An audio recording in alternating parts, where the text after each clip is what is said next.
What's going on, guys? Riley here. Today we're going to be doing a full detail and paint correction there on the Hellcat. So this is something I've been waiting to do since I got it, and tomorrow we have Lone Star Mopar Fest. Even though you guys have already seen that video, today I'm preparing for that, getting it all shined up, looking nice. So we're going to go over the basic detailing and washing process as well as the paint correction process, and then show off the results, the before and after. So I'm here with good old Sean. Sean's eating some chicken. All right, I'll just leave you be. I'm walking over here to the Hellcat. As you can see, this poor thing is just absolutely caked with bugs and is absolutely filthy here on the front bumper. And then as we walk over here to the wheels, they are basically a new color. So that's kind of cool. I guess you can call this black bronze, I don't know.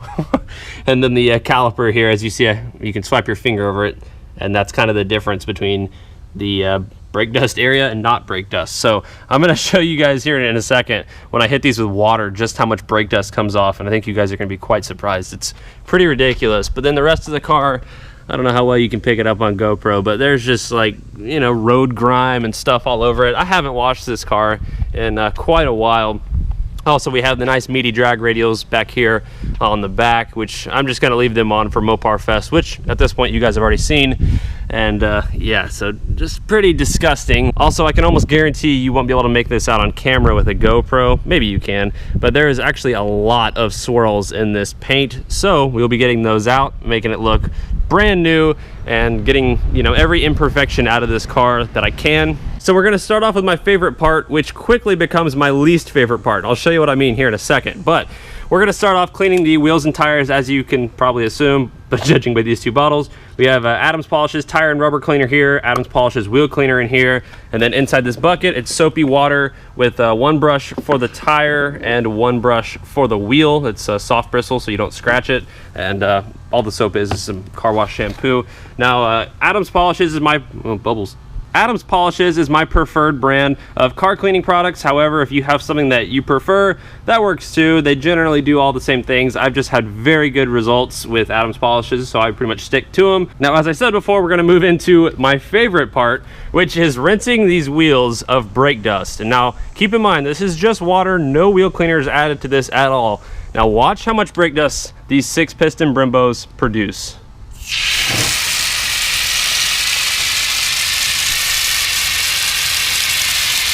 Oh yeah.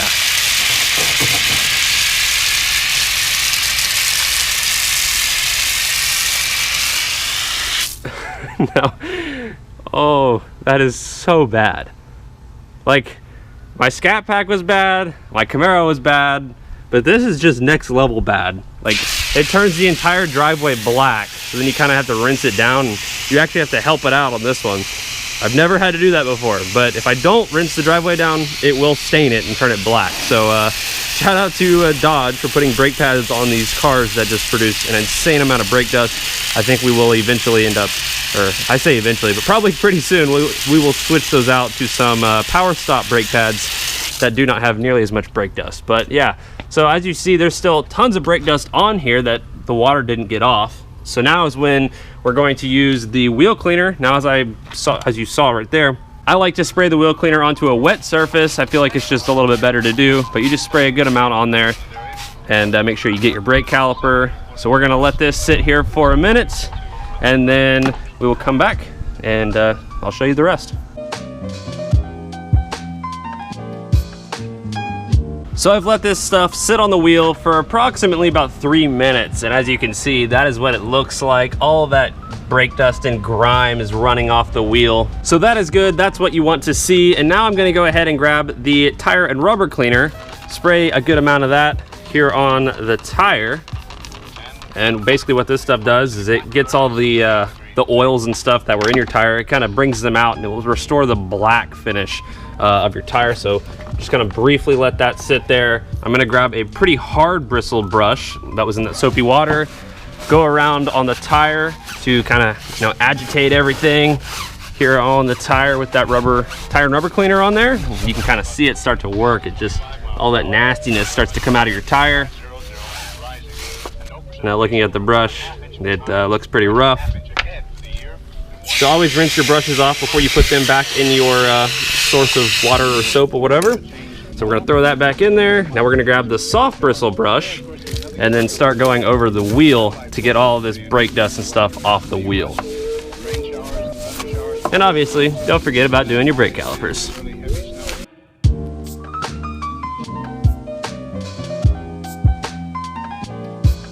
All right, so this wheel and tire is basically done. That's what that looks like, pretty rough.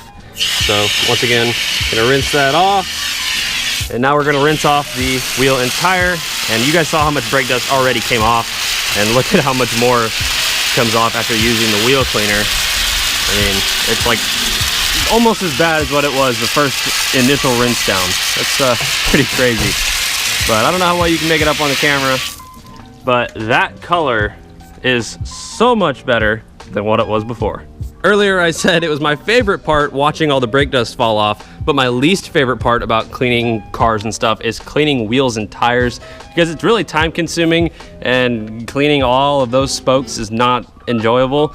But yeah, they look a lot better now. So now we're gonna switch cameras and we're gonna start cleaning the exterior of the car in preparation for our paint correction. All right, so rather than talk you guys through this entire process, I'll put some words on the screen when I'm doing different things, but I'll give you a general idea of what's gonna happen right now. So first off, we're gonna rinse the car off, and then we're gonna hit it with a foam gun. After the foam gun, we're gonna hit it with a wash mitt, wash the car just like normal, and then we're gonna get a clay bar out. We're gonna use the soap and water from that wash mitt as the lubricant for the clay bar. Clay bar in your car is essential before a paint correction, otherwise you're just gonna be buffing bad things into your clear coat, which is not good. So make sure you clay bar it first. And after we finish the clay bar, it'll pretty much be ready for the paint correction. So at that point, we'll bring it in the garage and then I'll kind of talk you through all of that. All right, so this bucket, I went ahead and cleaned it out. Now this is just clean water. So we're gonna be using the 2-bucket method, which is basically 1 bucket has clean water and a grit guard. And then this bucket is full of soapy water and a wash mitt. So I'm gonna wash with that, and then when it's dirty, rub it on the grit guard to get all that stuff off, and then put it back in the clean bucket.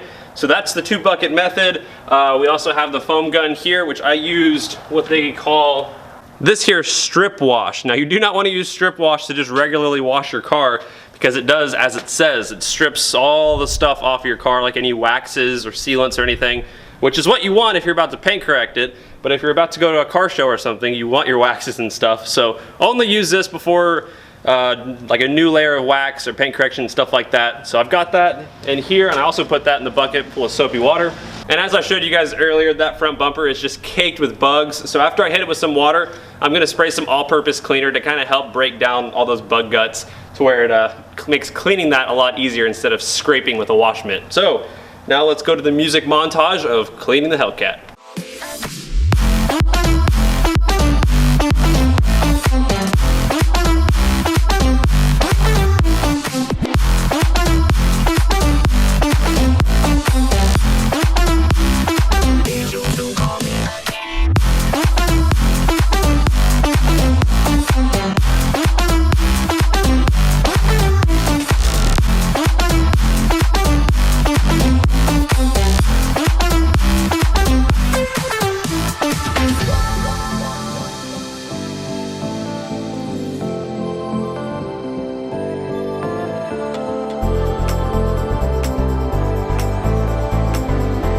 Alright, so now the entire car has been washed, it has been clay barred, and it's ready for its final rinse off, and then we're going to move it into the garage where we can dry it off a little bit, and then we will start doing the paint correction. But that is a basic wash and detail. That's what most people would just be like, okay, my car's clean, and stop there. So we're going to go ahead and take it the extra step and make it really nice. But yeah, that's a car wash.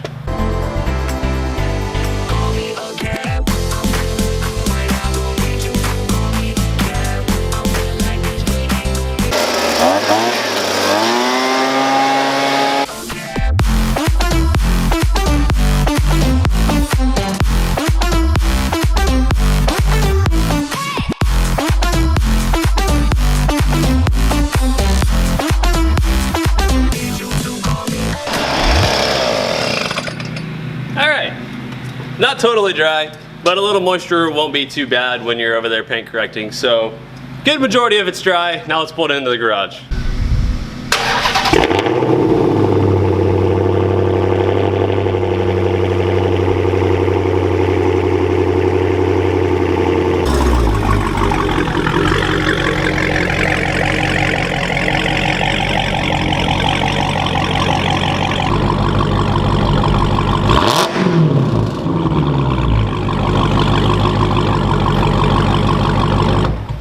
So now your car is clean, it's in the garage, and you're ready to start paint correcting. And I've done many videos on paint correction on this channel before. So I'll do kind of just a brief one on this. But basically, I was trying to decide how many stages of paint correcting I wanted to do on this car. And Adams sells 3 different polishes and 4 different pads. So this one right here is a microfiber. These are foam. The microfiber will take the most scratches out, but it's mainly meant for like heavy stuff.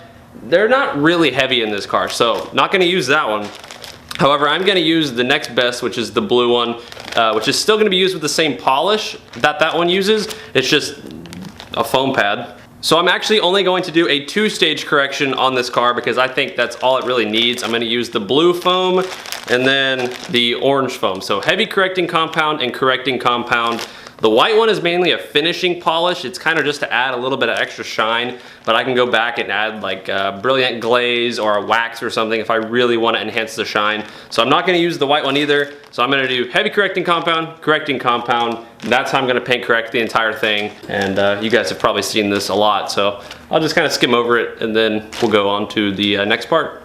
First, you want to just put a good amount here on the pad. Just a decent amount. And then what I like to do is I get a little bit of detail spray here, and I like to just barely put just a little bit on the surface that I'm working with. So I'm gonna do this fender right here, and I'm gonna start right here and then just kind of spread this stuff out. So that way, when I start on that side and move this way, there's still more polish, so the pad will kind of rejuvenate itself a little bit. So let's go ahead and do this fender.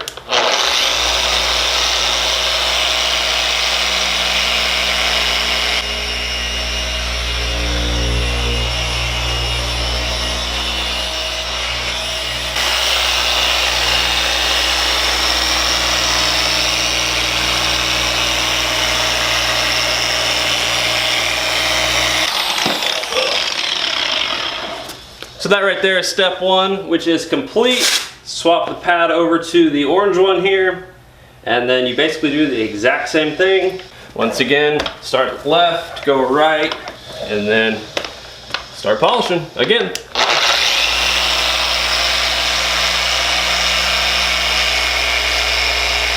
And now with the 2 stages done, I'm gonna hit this towel here with 1 squirt of detail spray, and then sit here and buff off all the residue. And at that point, this panel is complete. Now I'll work on the hood and then finish the rest of the car.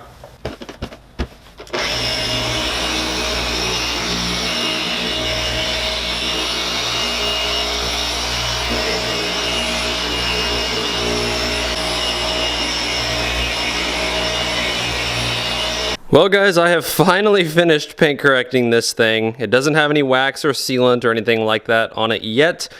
But it took me, well, pretty much all day. As you can see, it's dark now, to finish the paint correction process of the car. However, it was so worth it.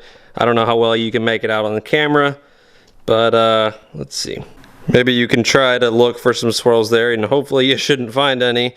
But yeah, very happy with how this paint came out. And like I said, look at that shine and gloss, and it doesn't even have any wax or anything on it. Like, that is just ridiculous. But since it is getting dark, we're gonna go ahead and skip forward to some daylight footage. That way you can see what it looks like out in the sun, as well as I'll go over everything that I did to make it look the way it does in the next clip. Alright guys, it's now the following day, the day of Lone Star Mopar Fest, as you can tell by the racing numbers up there. So you guys have already seen that video, but here is the car, and it's pretty much in perfect condition, aside from that little bit of rubber, which had some tape protecting the rest of it.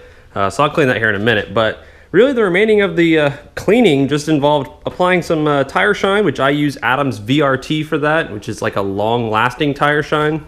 It comes in a bottle that looks just like this, so vinyl, rubber, and tire. So that's what I use for that. And then as far as wax, I actually used an alternative to wax right here called paint sealant. Now this stuff is like a long-lasting wax essentially. It just doesn't have, I guess, as much of shine properties as wax does, but it does offer more protection. So I went with paint sealant, and then when I want the car to shine more, I can just apply either wax or some Brilliant Glaze, which is this stuff right here. It's basically you just shake it up, put it on a little microfiber pad, go over the car, and then all of a sudden it becomes real shiny when you buff it off. But overall, pretty simple process to do all of that stuff, just very time consuming. I think I've spent probably a cumulative of over 6 hours, probably 6 to 8 hours doing all the paint correction and detailing on this car. So if you're gonna do this yourself, just be prepared. It will take you quite a while, but the end results are definitely worth it. So thank you guys for watching this video. If you have any questions about car detailing and that whole 9 yards, drop it below in the comments and I'll try to get to as many as possible and help you guys out. So thanks for watching, guys. I will see y'all in the next one. Take it easy.